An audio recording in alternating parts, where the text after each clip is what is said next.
Hey, what's going on? This is Twisted Reviews, and we are doing a review for Honk for Jesus Save Your Souls. It is a movie that came out in 2022. Honestly, I don't really remember too many people talking about it. I don't remember how good it did on like Rotten Apples or Rotten Tomatoes. I'm not really sure how good of it actually did, but I mean, it's currently on Netflix. It's currently on Netflix, and it's getting at least from me, it's getting some attention. I definitely want to talk about it in some of the aspects of from just churches in general, and then also breaking it down to black churches and how that affects the black community. But moving forward, some of the main key points. Oh, well, first let's get into the cast. We have Trinity Childs, who's played by Regina Hall, Nicole Bahari, who is who plays Shakura Sumter, Austin Crute, who plays Khalil, Sterling K. Brown, that plays Lee Curtis Childs, and Confidence, that's his name, or at least that's his stage name, Keon Sumter. I promise you, I'm not making this stuff up. You can look it up, and that's his name. But moving forward, let's get into some of the key points, because I do want to make this an informative video, but not gonna lie, it doesn't really have a lot of key points. I mean, it's not really a long movie as is, but it's not really a lot of key points. It kind of really circulates around some of the same propaganda.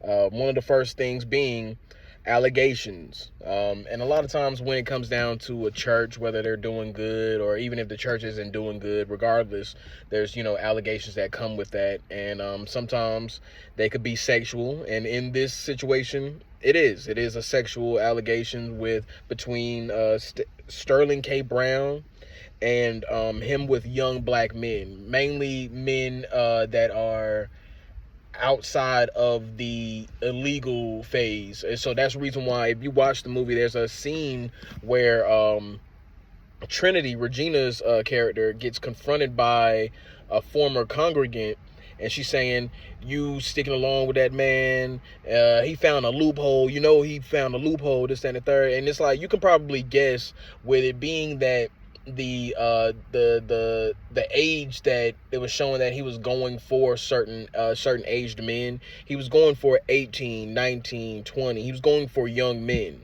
So it's more so trying to say that he found a loophole, and even he kind of hints at it in scenes of the movie where it's like, they're legal, they're old enough. I'm paraphrasing right now, but he's saying, they're legal, they're old enough to know what they want, what they don't want. So pretty much that's where he found his loophole. So just in general, that's where, kind of already lets you know where we're heading into the movie. Having to reopen the church, the idea that the church was either shut down or was not getting enough money to continue, or just in general, between these allegations, it really just kind of, between these first two key points, it really kind of paints the picture for how this movie is being seen, or at least how they want you to see the movie. Church hats, they get into church hats, and honestly, that's been something I've always wondered. Like, what's the importance of church hats? Like, for one, you're inside the church, so it's like, why does it matter? Why does it matter if you have on a hat if you're inside the church? You know what I mean? But also between that, they showing the price tag of some of these hats, and these, let's be honest, like, none of the hats, I've never seen a church hat that I'm like, oh, that looks good on her, or oh, that looks good. I've never seen a church hat that looks actually good. So it's like, to see the price tag on some of these hats that she picks out, it's like $2,000 plus for a church hat that looks like the back of some kind of fancy bird. Like, nah, that's ridiculous, man. That's ridiculous. But it almost makes me think, like, almost like within the black community, not just with churches, but within the black community, and maybe even with churches, because when you look at the pastor, when you look at the pastor's wife, the deacons, you look at the pastor's children, they're usually on a different espionage than everybody else. I'm not saying that everybody is just broke and whatnot, but for the most part, when you see your pastor pulling up in a Mercedes-Benz, a BMW, a Bugatti, Lamborghini, a Rolls Royce, it kind of makes you think like, okay, is this money for the house of the Lord, or is this money for you? You know what I mean? It definitely paints out a picture, because I've seen that whether it be white churches, Hispanic churches, Asian churches, Greek churches. When you look at the members, when you look at the pastor and his wife and their family, it's almost like that's our president. You know what I mean? Like, that's almost like that's our president. That's how they almost get held up to a certain pedestal because they're a pastor and whatnot. And it's just, I don't know. It's certain things that when I see some of this stuff, it makes it not triggers, but it definitely has an effect on me to where I'm like, can't help but look at that. And not so much like, it's not out of hate, it's not out of spite, it's not out of wishing that they, they lose all that money overnight, or it's literally just looking at it from the aspect like, what are you trying to prove? And then even with you having that, what is the goal? What is the goal? Just to continue to have this stuff, to have this, don't get me wrong, that's nice, but it's like, especially in this day and age, and not even just this day and age, but just in general in the black community, like, it would seem like a church would definitely be something to where we can congregate around, like, and not just make it about church. You know what I mean? Like, we can congregate around and make it about, okay, bet children some of the black kids don't have a place to go for tutoring. Some of the kids don't have a place to go for just in general, so they can hang out after school or some of the stuff like that. An autistic daycare or something. You know what I mean? Not a grocery store, a garden, something. You know what I mean? I would expect more out of a church than them just being a place that's open throughout the week, and then especially on Sunday. You know what I mean? I would expect more. That's what kind of like turns me off from church, is that I see what is gained and I'm not seeing what is given back. Moving forward. We see that the wife is not too reassured. Like, a lot of times, like, what Regina Hall has a very great talent for doing is when you see her facial expressions, whether it's the raising of the eyebrows, the widening of the eyes, the lip smack, the little stuff here and there, the small little details that if you're not paying attention to it, you're going to miss it. Just, in general, when you hear Lee Curtis, her husband, and he's very rambunctious, he's very ambitious about some of these ideas that he has, and for the most part, she's not really too sure about it. It's either between her not being too sure about it, or her knowing that at some point in time it's going to involve her. She's wondering how this is going to make them look. You know what I mean? Like, them as an image. And it just makes you wonder, because, with allegations, especially in the church, have gone on for years, still are going on, you know what I mean, in real life. So it makes you wonder, like, how many times is it that that woman is going to stick by because she made those vows, because, she really does love him, or because of the fact of the image of who they are. You know what I mean? It honestly makes you wonder. The idea of church in the black community, staying loyal to Christ, the idea of, in some religions, whether it's Pentecostal, I don't know all the different variations of Christian, I don't. But even with Jehovah's Witness, I know that's a whole completely different thing, but the idea that in some situations that their religion is more important than their family, than their actual blood family. Like, there's certain things that to me that just had me like, no, that's not right. And then honestly, I have a deeper conspiracy about it that we'll go over at the end, but we're just moving forward in the key points, because like I said, it's not a lot. I'm really dragging out some of these really dragging out some of these. Like, well, honestly, I probably would have been done, but I'm really dragging some of these out. The idea of church in the black community, selling your image, having expensive cars or clothing. Just spoke on that. A mega church.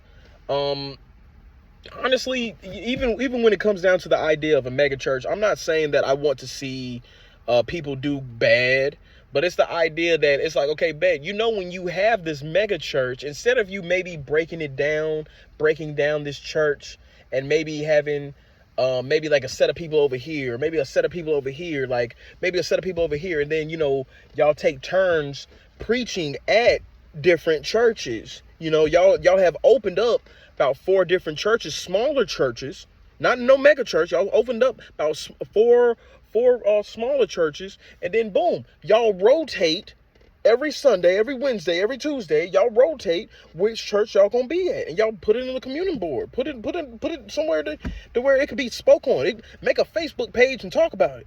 You know what I'm saying? Like that. I feel like there's ways to go around this stuff, but common sense isn't common. Put it like that.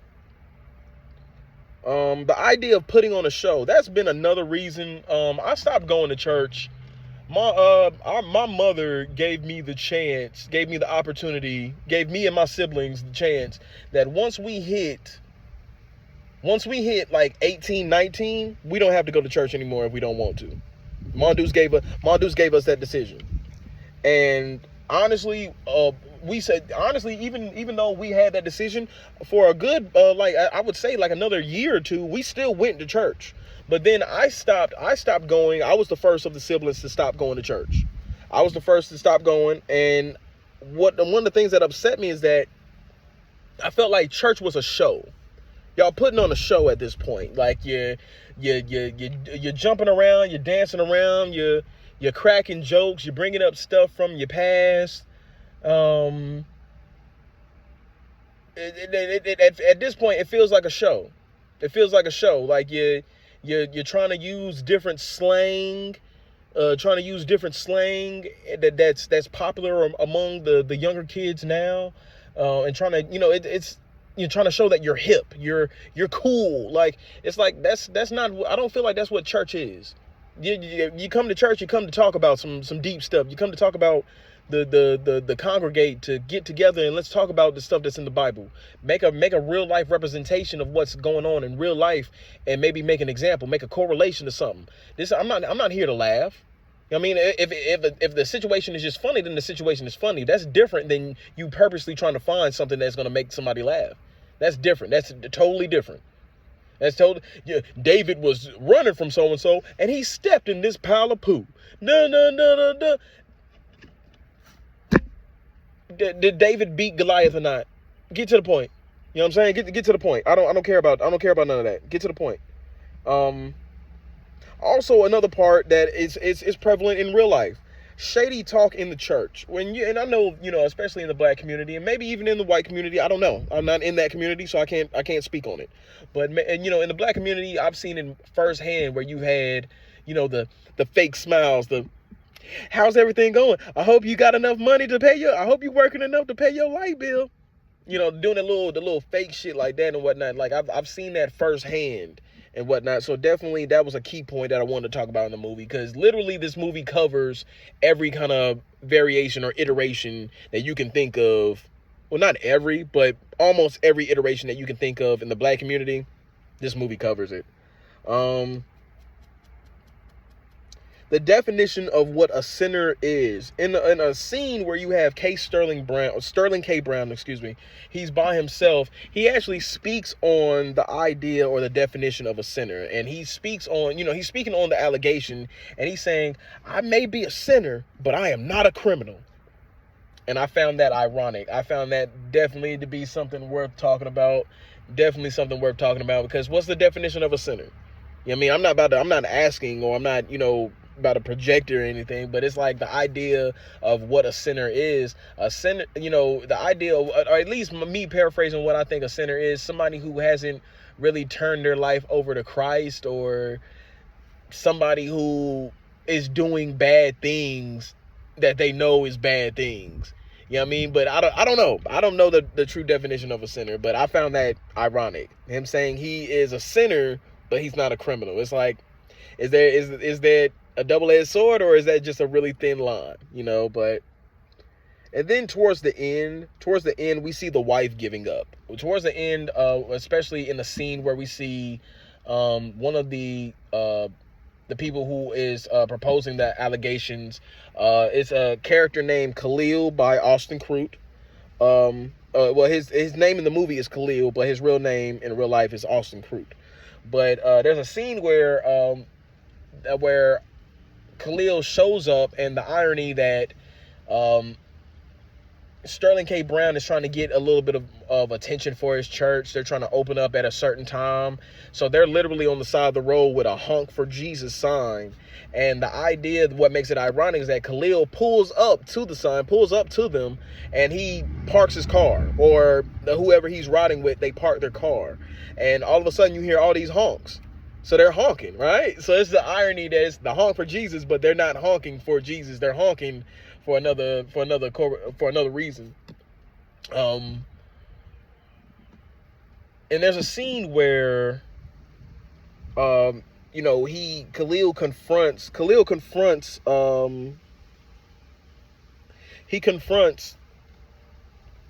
Lee Curtis, and he's like, F you, this, that, and the third. Even almost has like a deep moment where he's like, I really needed you, man. Like I really needed you. So it's like almost the idea that, and sometimes with these sexual allegations, whether, it's white, black, Christian, Catholic, it's some of these situations where it's sexual allegations that literally it's in a moment, it's in a time where that young black woman, that young black man, that young white man, that young white woman, that just that young individual might literally, really, truly need some help. You know what I mean? They really need some help and whatnot, and they can have that side of them taken advantage of. So it's unfortunate. It's very unfortunate.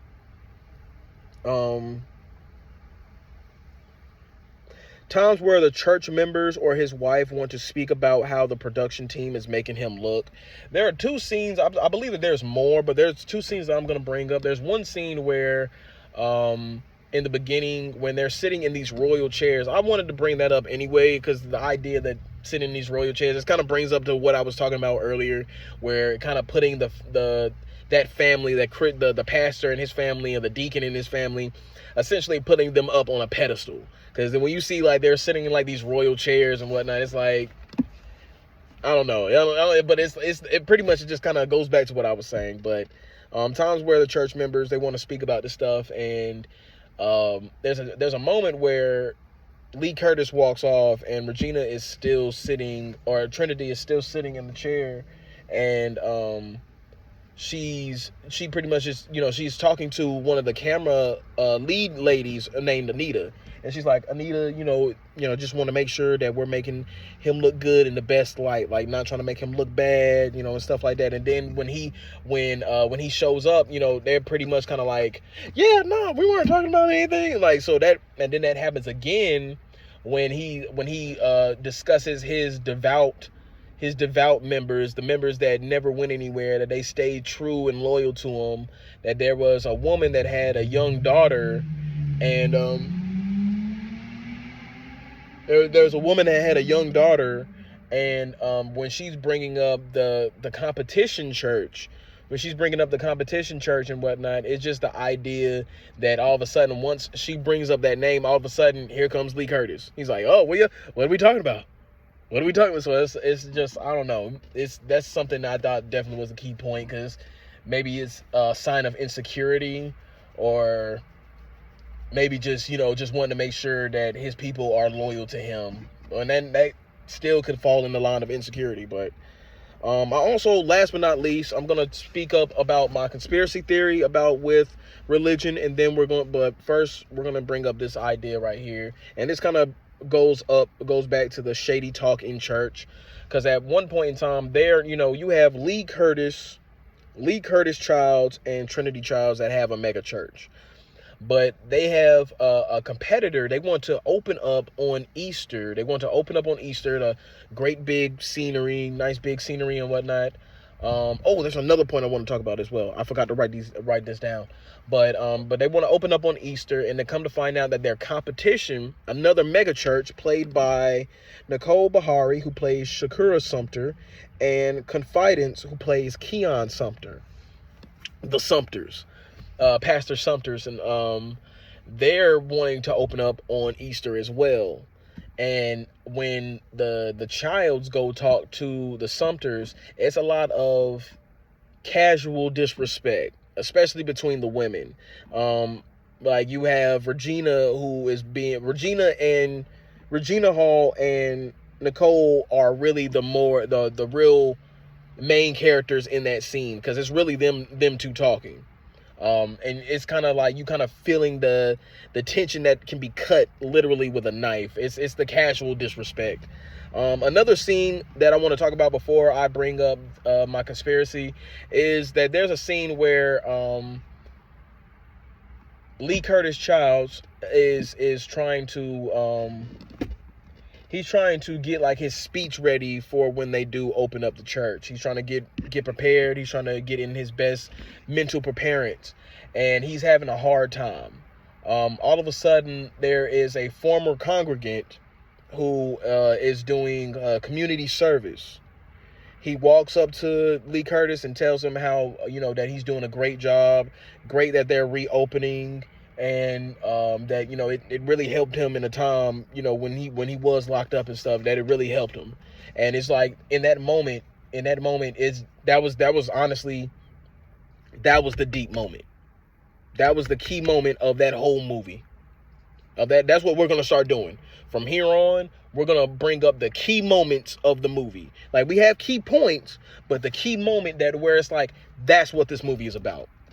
That's what this movie is about. Like, don't get me wrong. He had Lee Curtis had his sexual allegations, the mega church, all the situations with his wife and stuff like that. But out of anything, this is what makes it. The fact that he's trying to get his church back. He's trying to get his church back, and he literally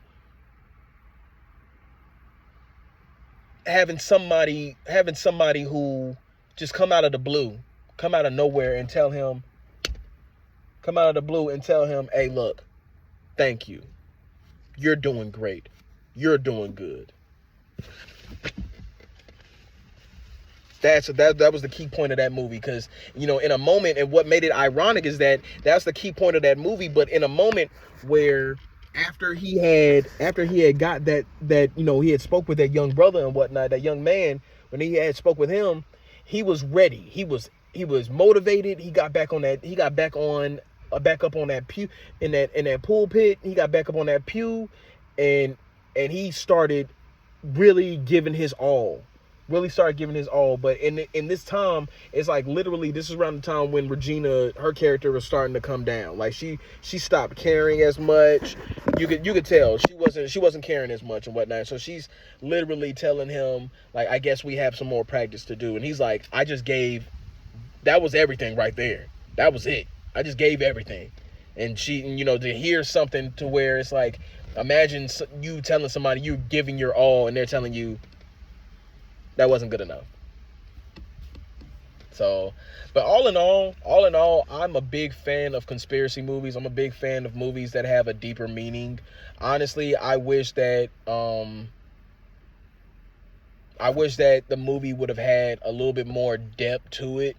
Like, I feel like for the most part, a big part of what the movie was focusing on is the idea of, from her standpoint. I mean, don't get me wrong, it was really from both the pastor and the pastor's wife standpoint, but I feel like it was really looking at it from her standpoint, how she's coping with that said situation, because it really wasn't too much on Sterling Brown to see his viewpoints on stuff. It was very much a lot from Regina Hall character. But I would give the movie, honestly,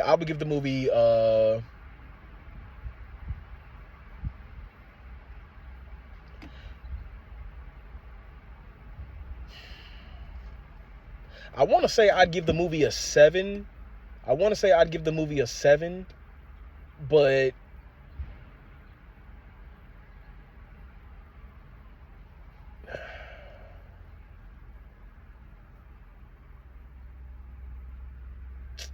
trying to think. I'm really dumbfounded right now. I'm really dumbfounded.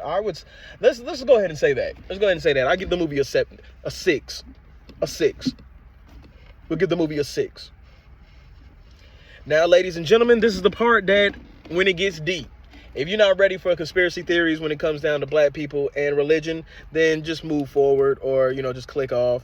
But this is what I'm going to speak on. For the most part, we have to think about, there was already black people here in America before Christopher Columbus decided to take his weeble wobble ass all around and try to claim some place that was already owned. But also another big part that makes me think about religion, especially when it comes down to Christianity, is the fact that when you watch Roots, we probably, as black people, we probably already had our own religion. So the idea that Christianity was literally beaten into us, was literally beaten into our ancestors. The idea that you had slaves who were out there in the fields, oh Lord, like, they giving the Negro hymns, they're doing these things and whatnot. But at the same time, while you have the slaves out in the field calling on Christ, calling on God, you have the slave masters doing the exact same thing. So it's like, how can I look at this religion that the slave masters, how can I look at this religion as this is the way out, this is the light? How can I look at it this way when this is also what was oppressing us?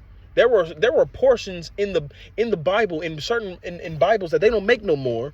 There were certain portions that was like a good Christian slave is a good God-fearing slave is a good. It was saying something like pretty much like a good slave is a God-fearing slave, stuff like, but pretty much saying stuff like that. And it's like, how can I feel about this? How can I feel about this? You know what I'm saying? And then it's almost in another conspiracy. It's like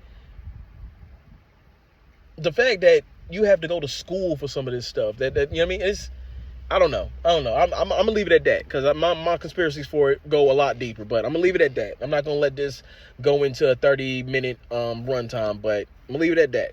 But like, follow, comment, subscribe, and we will continue to be posting videos. I actually have another video about Jurassic World Reborn.